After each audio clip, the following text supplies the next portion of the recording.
सुप्रभात विद्यार्थियों। मैं योगेंद्र सिंह सांकला, सहायक आचार्य हिंदी, गवर्नमेंट बांगड़ कॉलेज पाली। विद्यार्थियों, हम बीए प्रथम वर्ष के मध्यकालीन कविता पाठ और उसके अंतर्गत हमने पहले अध्याय कबीर के बारे में पढ़ा था और कबीर का व्याख्यात्मक अध्ययन किया। फिर उसके बाद हम मलिक मोहम्मद जायसी की रचना नागमती, जिसके अंतर्गत पद्मावत महाकाव्य और पद्मावत महाकाव्य का जो खंड है वह है नागमती का वियोग खंड, उनकी व्याख्याओं का अध्ययन कर रहे थे। लगभग हमने 8 व्याख्या का अध्ययन किया था, 8 पदों का। आज हम उसी क्रम में आगे बढ़ते हुए 90वें पद का व्याख्यात्मक अध्ययन करेंगे। तो हम देखते हैं कि हमारे सामने 90वां पद किस प्रकार से आता है। हमने देखा था कि जायसी का नागमती वियोग खंड जो है वह नागमती को वर्ष के 12 महीने अत्यधिक विदग्ध महसूस होते हैं। वह पूर्ण रूप से अलग अलग महीनों को अलग अलग प्रकार से वह विरह में व्यथित करती हुई मानती हैं, जिसके अंतर्गत हमने देखा था पिछले वीडियो के अंतर्गत कि कार्तिक मास का जो महीना है वह भी नागमती को बहुत ही विदग्धकारी प्रतीत होता है।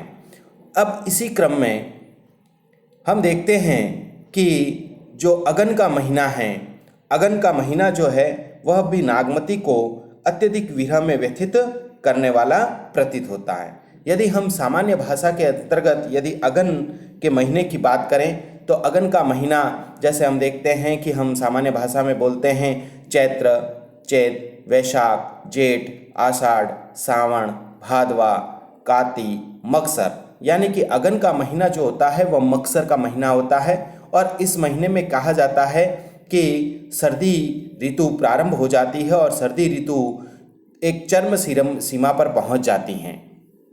तो यह जो महीना है अगन का महीना वह नागमती को पूर्ण रूप से विरह में व्यथित करने वाला और अत्यधिक कष्टदायी प्रतीत होता है। तो उसका यहाँ पर जायसी ने बहुत ही मनोहारी चित्रण और एकदम विरह व्यथा से ओतप्रोत संपूर्ण वेदना को उद्घाटित करने का सार्थक प्रयास किया है।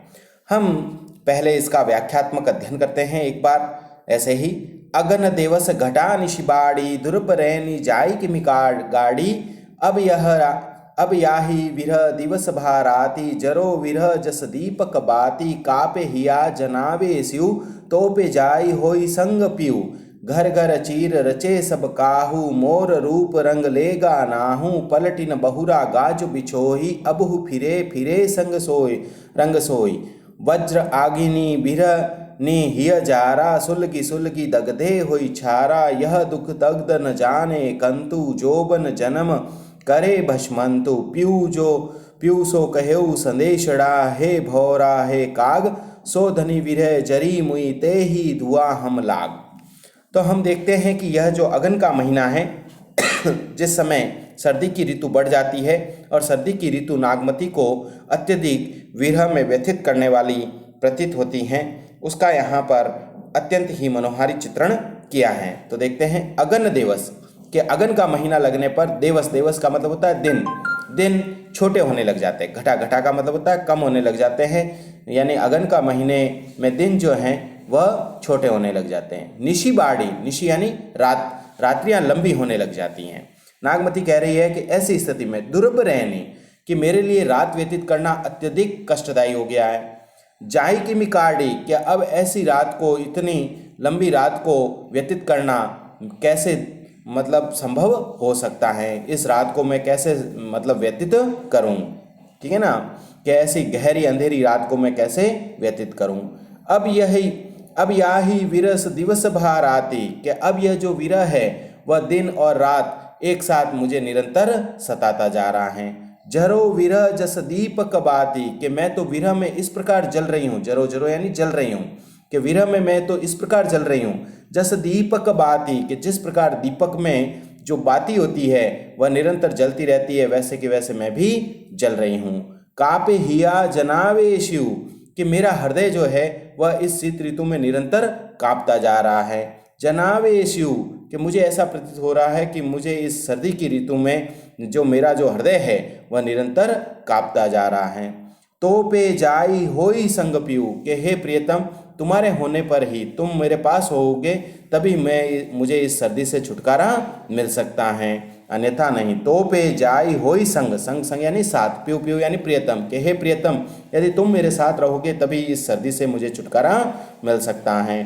घर घर चीर रचे सब काहू, कि मेरी सारी सखियों ने तो अपने, क्योंकि उनके प्रियतम उनके साथ हैं तो उन्होंने घर घर चीर रचे सब काहू, सभी ने नए नए वस्त्र, जो जैसे सर्दी की ऋतु आती है तो नए नए गर्म ऊनी वस्त्र धारण किए जाते हैं, तो मेरी सारी सखियों ने तो अपने अपने घरों में नए नए वस्त्रों को धारण कर रखा है। मोर रूप रंग लेगा ना हूँ, लेकिन नागमती कह रही है कि मेरा तो रूप और मेरा जो रंग है वह मेरे स्वामी अपने साथ ले गए हैं।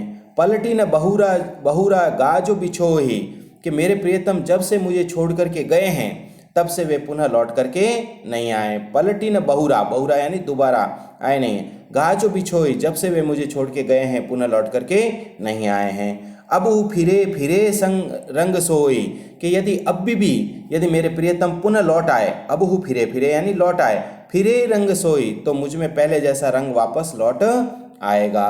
वज्र अग्नि विरणी हिय जा रहा, कि वज्र के समान अग्नि, वज्र की अग्नि के समान, विरणी हिय जा रहा, वह नागमती कह रही है कि मेरे जैसे इस विरणी का जो हृदय है वह वज्र की अग्नि से निरंतर जलता जा रहा है, जा रहा है यानी जलता जा रहा है। सुलगी सुलगी दगदे हुई छारा, कि यह जो विरह जो है वह निरंतर मेरे शरीर को जलाता जा रहा है, और सुलगी सुलगी दगदे हुई छारा, और जल जल करके मेरा शरीर जो है वह राख होता जा रहा है। छारा, छारा का मतलब क्या होता है? राख होता है। सुलगी सुलगी दगदे हुई चारा, कि यह मेरा जो शरीर है वह निरंतर विरह रूपी अग्नि में जल जल करके वह निरंतर राख होता जा रहा है। यह दुख दग्ध न जाने कंतु, कि मेरे इस प्रकार के इस दुख और दर्द को मेरा प्रियतम नहीं जानता।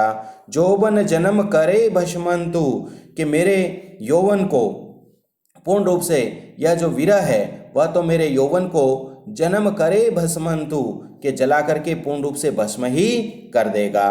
पीऊ सो कहेऊ संदेशड़ा, हे भौरा हे काग।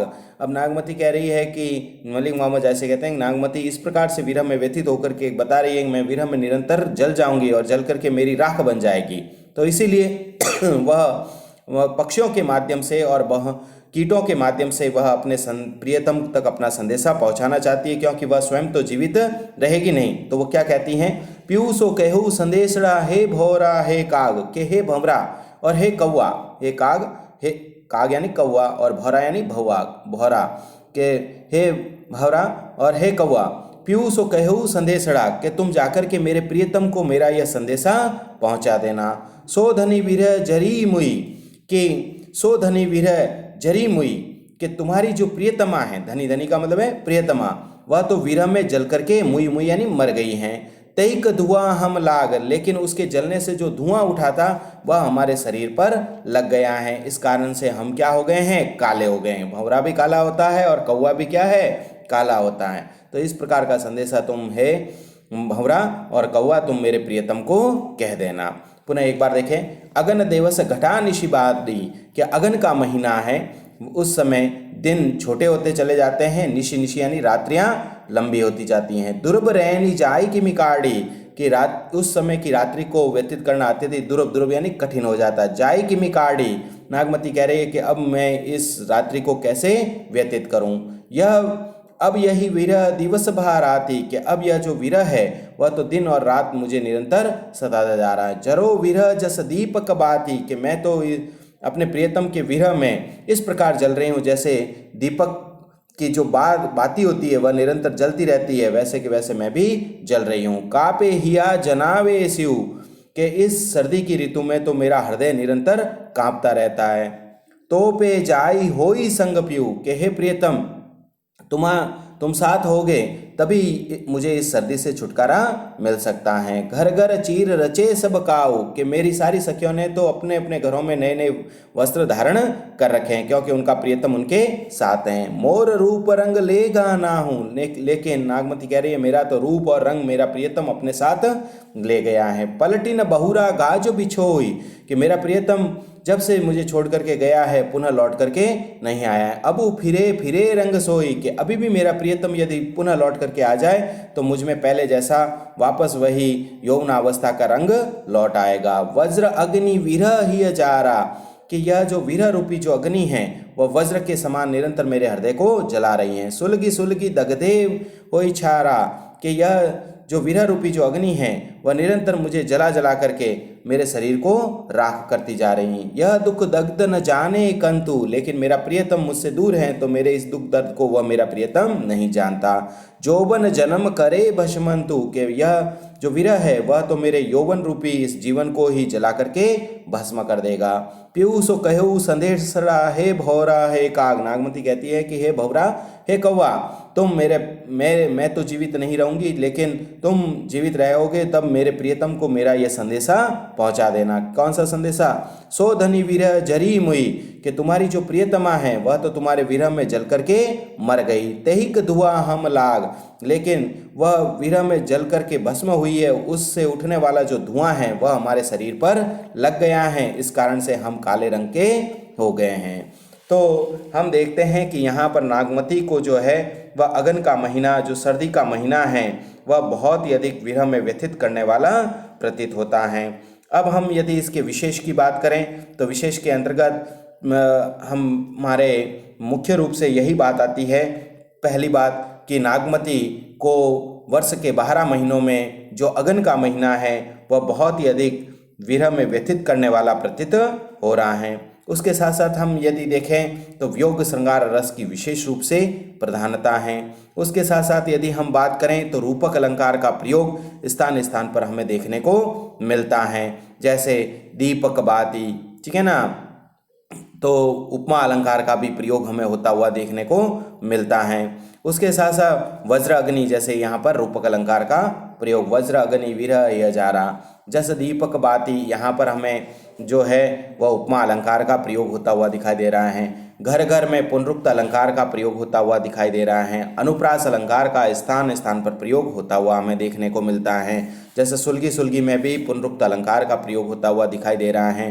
अंत्यानुप्रास अलंकार का भी प्रयोग स्थान स्थान पर हुआ है। प्रश्नवाचक चिन्ह का भी प्रयोग हुआ है, जैसे गाड़ी है, यहाँ पर प्रश्नवाचक चिन्ह का प्रयोग हुआ है। माधुर्य गुण की पूर्ण रूप से प्रधानता हमें देखने को मिलती हैं, और वियोग श्रृंगार रस है, और गेय तत्व की प्रधानता है। मसनवी शैली का प्रयोग किया गया है, और अवधी भाषा का प्रयोग हमें देखने को मिलता है। और समूचा काव्य जो है वह चौपाई छंद के अंतर्गत दोहा व चौपाई छंद में रचित है। दोहा तो नीचे आता है और ये पूरी चौपाई है दोहा और चौपाई के अंतर्गत रचित है।